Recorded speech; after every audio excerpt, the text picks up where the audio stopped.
Hello दोस्तों, नमस्कार, good morning, Radhe Radhe, जय श्री कृष्णा मेरे प्यारे दोस्तों। और दोस्तों, आप सब कैसे हैं? उम्मीद करती हूँ कि आप सब लोग ठीक होंगे, खुश होंगे और बहुत बहुत बहुत मस्त होंगे। मेरे न्यू ब्लॉग में एक बार आप सबका फिर से स्वागत है। तो दोस्तों, हो चुकी है एक नए ब्लॉग की शुरुआत। आज की वीडियो की शुरुआत हो रही है, यहाँ पे मम्मी बाहर की लगा रही थी झाड़ू, तो मैं सोची चलो आप लोगों को थोड़ा सा बाहर का भी दिखा देती हूँ। और इस समय ठंड तो जैसी पड़ रही है, आप लोग को भी पता है कि आज भी ना धूप नहीं निकलने वाली है, क्योंकि आज का मौसम है ये नहीं है कि धूप निकलेगी। जब धूप निकलना होता है ना, तो खूब अच्छा खासा उजाला रहता है, लेकिन आज उजाला बिल्कुल भी नहीं है।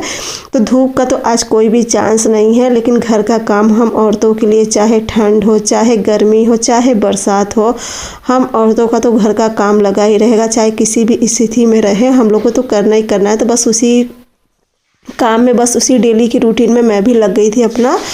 तो बस यहाँ पे देखिए, सबसे पहले जो भी कल सब्जी वगैरह आई थी ना, सब्जी क्या मतलब जो भी था यहाँ पे फैला हुआ, मैं कहीं चलो पहले से सब समेट देती हूँ। और यहाँ पे जब डलिया वगैरह रखो ना, थोड़ी बहुत तो देखिए आलू का जो मिट्टी होता है ना, वो झड़ गई थी। मैं कहीं चलो पहले यहाँ पे अच्छे से झाड़ू लगा लेती हूँ। पहले सामान सब सरिया ली थी, उसके बाद में आ गई थी अपने कमरे में। तो देखिए मेरे कमरे का हाल, प्रिंसी अभी सोई है, क्योंकि जैसा कि अब इस समय छुट्टी चल रही, ठंड की वजह से छुट्टी पड़ी हुई है। तो प्रिंसी सो रही थी, तो मैं कही चलो अच्छा है सोती रहे, क्योंकि देखिए रात भर तो सोई नहीं है। रात भर ना इसे बहुत ज़्यादा खांसी आ रही थी, और तब फिर मैं इसे करीब 12 बजे के करीब एक बार गर्म पानी दे के आई, क्योंकि देखिए गर्म पानी पीने से ना थोड़ी बहुत राहत मिलती है। उसके बाद फिर दवा दे के आई, फिर करीब 3 बजे फिर खांसी को। और खांसी एक ऐसी होती ना, रात में ही ज़्यादा आती है बच्चों को, बच्चे हों चाहे बड़े हों, रात में ही खांसी बहुत आती है। तो बस यहाँ पे मैं अपने पास लेती आई थी प्रिंसी को, कही चलो मेरे पास तुम सो जाओ। तो यहाँ पे ले आई, फिर इसे गर्म पानी दी, तब कहीं जाके प्रिंसी सुबह 4 बजे के करीब अच्छे से सोई है। तो बस यहाँ पर मैं भी लग गई थी अपने कामों में। और यहाँ पर मतलब गर्म पानी करके रखी थी ना प्रिंसी बॉटल में, तो बॉटल की वजह से पूरा यहाँ पे देखिए बिंदी वगैरह सब मेरी गिरा दी थी। मैं कही चलो ये भी सब समेट लेती हूँ काम, उसके बाद बाकी का और भी जो काम है उसमें लगूंगी। और दोस्तों, आज मैं आप लोगों के साथ एक बहुत ही छोटा सा एक चीज़ शेयर कर रही हूँ, आप लोगों को बता रही, शायद आप लोगों को भी काम आ जाएगा। देखिए जैसे कि खांसी ना, चाहे बच्चे हों चाहे बड़े हैं, या तो बहुत ही छोटे बच्चे हो ना, खांसी रात में ही आती है। और खांसी आते आते अगर आप लोग को भी पता है कि पूरी दुर्गत हो जाती है। खांसी जब आने लगती है, यहाँ तक कि बाथरूम तक हो जाती है। और उसके बाद खांसी आती है तो उल्टी बहुत ज़्यादा आ जाती है, खासकर छोटे बच्चे होते हैं ना, तो खांसी जब आती है ना तो उल्टी तक हो जाती है। तो इसके लिए ना एक छोटा सा उपाय मैं आप लोगों को बता रही, शायद आप, क्योंकि देखिए मैं प्रिंसी को करती हूँ ना, तो बहुत ही राहत होती है। पैर में ना, जो पैर का तलवा होता है ना, उसमें विक्स लगा के मोजा पहन लो। अगर छोटे बच्चे हैं ना, तो उन्हें भी पैर के तलवे में ना विक्स खूब मल के, थोड़ा देर उसे रफ करके खूब अच्छे से मल के, उसके बाद मोजा पहना दो। और मोजा पहनाने के बाद ना उसका पैर, जो बच्चे का पैर है या बड़ों का पैर है किसी का भी, उसे खूब रजाई में एकदम अच्छे से कर लो, एकदम दबा दो ताकि खूब गर्म हो जाए पैर। और कान, जो कान होता है ना, कान बिल्कुल भी खुला मत रखो। इससे ना खांसी में बहुत, मतलब बहुत तो मैं नहीं कर रही हूँ कि एकदम हाँ, लेकिन हाँ उसमें ना 100 में से एकदम 90% आराम होता है। क्योंकि जब प्रिंसी छोटी थी ना, तो प्रिंसी को खांसी बहुत आती थी, तो मैं यही करती थी ना। और रात में ही ज़्यादा करके देखिए बच्चे को खांसी आते थे ना, सुसु तक हो जाती है बच्चों को, तो ना मैं प्रिंसी को भी यही उपाय करती थी ना, बहुत फ़ायदा करता था। पैर में ना विक्स लगा के मोजा पहना देती थी। और फिलहाल इस समय मेरे पास विक्स नहीं है, अगर विक्स रहता ना तो मैं वही करती हूँ। वो ज़्यादा करके बड़ों को भी ना देखिए राहत तो होती, बस पैर ध्यान रखे, खूब मोजा पहना के एकदम बिस्तर में कर दो, ताकि उनका पैर बिल्कुल भी ठंडा ना हो। और कान हमेशा ना, मफलर हो या टोपी हो, किसी भी चीज़ से अगर कान बांध दो ना, तो बहुत ज़्यादा आराम मिलता है। मैं सोची चलो छोटा सा चीज़ है आप लोगों को, क्योंकि ना प्रिंसी को मैं करती थी, बहुत ज़्यादा फ़ायदा करता था। क्योंकि अब देखिए ठंड में अक्सर बच्चों को सर्दी जुकाम, ज़्यादा कर खांसी बहुत आती है। तो बस यहाँ पे काम उम हो गया था, बर्तन भी मेरा हो गया था। और ये आलू थी, तो मैं कही चलो आलू भी धुल के रख देती, क्योंकि आलू में ना बहुत ज़्यादा मिट्टी होती है। एक बार धुल के रख देती ना, तो उसके बाद जब जैसे कि सब्जी काटने बैठो, तो आलू ना बहुत किटिर किटिर नहीं करती, जैसे किसी भी सब्जी के साथ अगर काटो ना तो बिल्कुल भी किटिर। हाँ, लेकिन मैं क्या काम करती हूँ ना, इसे फिर से अब छीलूँगी, और छीलने के बाद ना मैं एक बार इसे और धुलती, क्योंकि आजकल की जो आलू होती है इसमें बालू बहुत होता है। अगर थोड़ा सा भी सब्जी में चला जाता है ना, सब्जी बहुत ही ज़्यादा किटिर किटिर करने लगती है। तो चलिए काम तो मेरा सारा हो चुका था। अब चलूँगी मैं भी नहा लूँगी और फिर मैं मिलती हूँ आप लोगों से नहाने के बाद। काम तो देखिए जो था सुबह का सारा हो चुका था और बर्तन इतना धुल के रखे रहो ना, फिर भी सुबह का तो बर्तन हो ही ज़्यादा क्योंकि इनके लिए टिफ़िन बनाना होता है। तो चलिए उसके बाद अब मैं आती हूँ नहा के। और नहाने के बाद बस यहाँ पे देखिए मम्मी ना ये बथुआ, आप लोग देखे होंगे कि कल बथुआ आया था ना, तो मम्मी बथुआ काट के रख दी थी। जब तक मैं नहा रही थी, पूजा वगैरह कर रही थी ना, तो मम्मी बथुआ काट के रख दी थी। तो इसमें भी ना देखिए पानी ले ली थी, इसमें हींग और नमक डाल के बस इसे मैं रख दूंगी उबलने के लिए। तब तक यहाँ पे चाय भी बन गई थी, तो मैं सोची चलो चाय बना देती हूँ। सब बच्चों लोग को भी, सब मतलब प्रिंसी और शिवांश को भी दे दूंगी चाय। तो बस वो इनको सबको देने के बाद चाय, और बस यहाँ पे हो रही थी बातें। और दोस्तों ना कल की वीडियो में आप सभी लोग प्यारा प्यारा सा कमेंट किए हो, तो जिसके लिए आप सभी को बहुत बहुत धन्यवाद। और बहुत सी मेरी प्यारी प्यारी सिस्टर बताएं कि कौन किस ज़िले से है, और सच में सुन के बहुत अच्छा लगा। और एक तो मेरी प्यारी बहन, उन्होंने कहा वो गोपीगंज से ही है, तो उन्होंने मेरे से पूछा है कि बहन गोपीगंज में आप मतलब आपकी दुकान कहाँ पर है। तो चलिए किसी दिन ये भी बताऊंगी आप लोगों से। लेकिन अगर आप गोपीगंज से, तो मुझे सुन के तो बहुत ज़्यादा खुशी कि आप एकदम मेरे बगल से ही हो।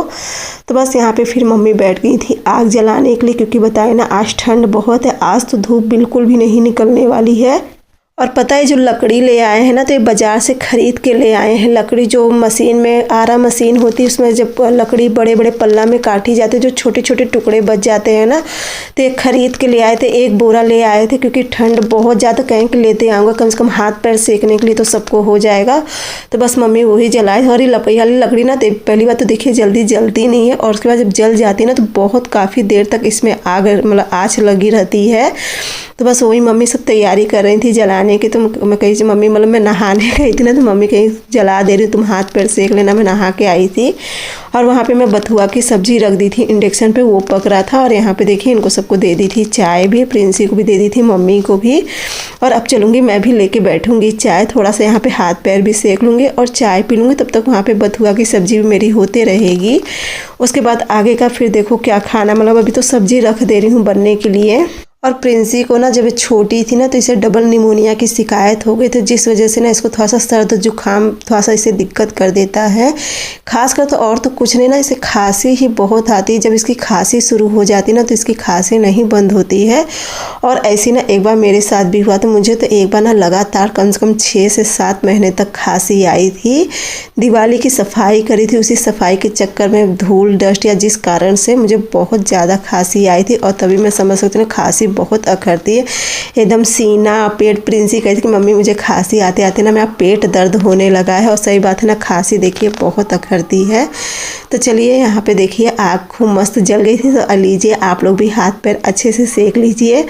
उसके बाद इसमें ना आँच खूब अच्छे से तैयार हो गई थी। तो मम्मी कहीं कि इसी में बजड़ी की रोटी बना दो। तो मेरे से तो देखिए बनती है नहीं, लेकिन फिर भी जब मम्मी कहीं है तो कहीं चलो मैं भी ट्राई करती हूँ।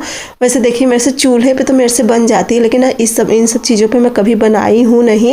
लेकिन लकड़ी ऐसी गोल गोल खूब बड़ी बड़ी लकड़ी थी ना, लकड़ी का टुकड़ा था। तो मैं सोची चलो देखो कोशिश करती हूँ, अगर सेक लूँगी तो ठीक है, नहीं सेकी तो कोई बात ही नहीं।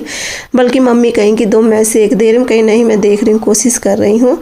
तो सबसे पहले मैं बजड़ी की रोटी सेक रही हूँ। और थोड़ा सा ना कल आलू उबाली थी मैं, मतलब कान्हा जी के लिए आलू का कल शाम को मैं पराठा बनाए थे ना, तो वही थोड़ा सा आलू बचा था। तो मैं कही चलो वो भी भर के यहाँ पे सेक दूंगी, जैसे बेढ़नी में उस दिन आप लोगों को बता रही थी ना चूल्हे पे, तो उसी तरीके से मैं सोची सेक दूंगी। और यहाँ पे मैं पहली रोटी बनाई ना बजड़ी की, तो टूट गई क्योंकि ना आटा थोड़ा सा टाइट था।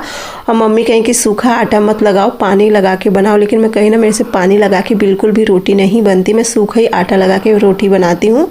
और ज़्यादा क्या कर सभी लोग ना पानी लगा कर ही बनाते हैं।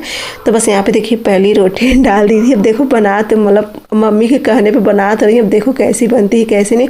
और एक तरफ से देखिए अगर जब हम औरतें कोई भी चीज़ ठान लेते हैं ना, तो वो हम लोग करके ही रहते हैं। और मेरी भी आदत है, जब मैं कोई चीज़ ठानती हूँ ना, सोचती चलो कोशिश तो करूँगी कि एक ख़राब होगी, दो ही ख़राब होगी, कम से कम तीसरी तो शायद अच्छे से बन जाएगी। तो बस इसी तरीके। और मेरे से ना आँच जो होती है ना, ये आग ये बहुत जल्दी मेरे से पता नहीं क्यों ना बुझ जाती है। मम्मी लोग से ना खूब अच्छी सी आग एकदम तैयार हो जाती है, और मेरे से पता नहीं क्यों ना बुझ जाती है। तो बस देखिए एक रोटी तो अच्छे से हो गई थी तवा पे, तो इसे बगल में कर दी थी। और बगल में ना आँच खूब अच्छे से लग रही थी, तो इसे अब सेकते जाऊंगी। बाकी की देखिए दूसरी रोटी भी मेरी अच्छे से हो गई थी। तवा तो खूब अच्छे से गर्म हो गया था, लेकिन अब रह गया है बगल का सेकने का। और ना मम्मी देखे जाई थी ऐसे नहीं ऐसे करो, ऐसे नहीं ऐसे करो, लेकिन अब मुझसे देखिए जैसे आ रहा था ना, मैं मम्मी से मैं कहीं कि मम्मी रुके देख रही हूँ, मम्मी कहीं तब रख दो मैं सेक लूँगी, मैं कहीं रुक जाए देख लो, अगर नहीं बनेगी तो फिर आप सेक लेना। और ये देखिए पूरी आज तो बुझ गई थी मेरे से, लेकिन हाँ रोटी तो सिक गई थी। और 2 में उसकी अरे क्या आलू भर के 2 या 3 बेढ़नी बनाई थी, बाकी का और नहीं बनाई क्योंकि ना मेरे से इस पर नहीं बन रहा था। मम्मी के लिए बस 2-3 बजड़ी की रोटी बन गई थी। मम्मी एक ले लेंगी, एक मैं ले लूँगी और एक बचेगा तो शिवांश खाएंगे, नहीं तो शाम का यूज हो जाएगा। तो बस ये देखिए कितनी मस्त मेरी रोटी बनी, एकदम क्रिस्पी क्रिस्पी बनाई हूँ रोटी। और ना इसी में प्रिंसी भी लगी हुई है छोटी छोटी रोटी सेकने में, लेकिन मेरी रोटी तो थी अच्छे से बन गई थी। और साथ में बथुआ की सब्जी है और उसकी आलू की बेढ़नी भी है। तो इसी तरीके से तो देखो आज मैं गेहूँ अरे उसकी आलू की बेढ़नी, थोड़ा सा आलू था वो मिक्स करके बनाई थी, देखिए। और बजड़ी की रोटी भी बनाई थी और मैंने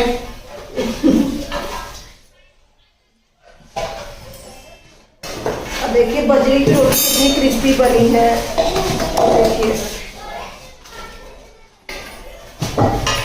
अब मेरी रोटी देखिए,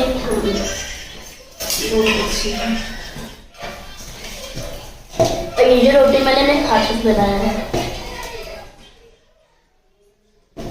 और प्रिंसी को इतना मैं डांट रही हूँ, कहीं जाके आटा अंदर रखा क्योंकि थोड़ा सा आटा बच गया था, करीब 2-3 रोटी का आटा बच गया था। तो मैं कहीं सोच के चलो इसको शाम को रोटी सेक दूँगी, मैं कहीं जाओ आटा अंदर रख दो, लेकिन ये खिलवाड़ करते बैठी थी, छोटी छोटी रोटी बना रही थी। और मेरी फुकनी देखिए, मेरी फुकनी कितनी अच्छी। और ये फुकनी काहे का है आप लोग ज़रूर बताना किस चीज़ का ये फुकनी है। उसके बाद यहाँ पर मैं आ गई थी सब्जी में तड़का लगाने के लिए। सब्जी बन चुकी थी, रह गया था इसमें तड़का लगाना, तो कहीं चलो अब तड़का लगा देती हूँ। और तड़का लगाने के बाद उसके बाद चलूँगी दे दूँगी सबको खाना। और दोस्तों ना साथ ही साथ अब आज का वीडियो भी मैं यहीं पे एंड करूँगी। आज का वीडियो मेरा कैसे, क्योंकि आज की वीडियो देखिए है तो बहुत छोटी, क्योंकि ना पता नहीं कि ना मैं अब मन नहीं करता, जो है मैं वही आप लोगों के साथ शेयर करती हूँ। तो चलिए दोस्तों, अगर आज का वीडियो थोड़ा सा भी अच्छा लगेगा और मेरा बताया हुआ टिप्स आप लोगों को अच्छा लगेगा तो मेरे चैनल को लाइक सब्सक्राइब शेयर ज़रूर करना, साथ में प्यारा सा कमेंट जरूर करना। बाय बाय दोस्तों, गुड नाइट।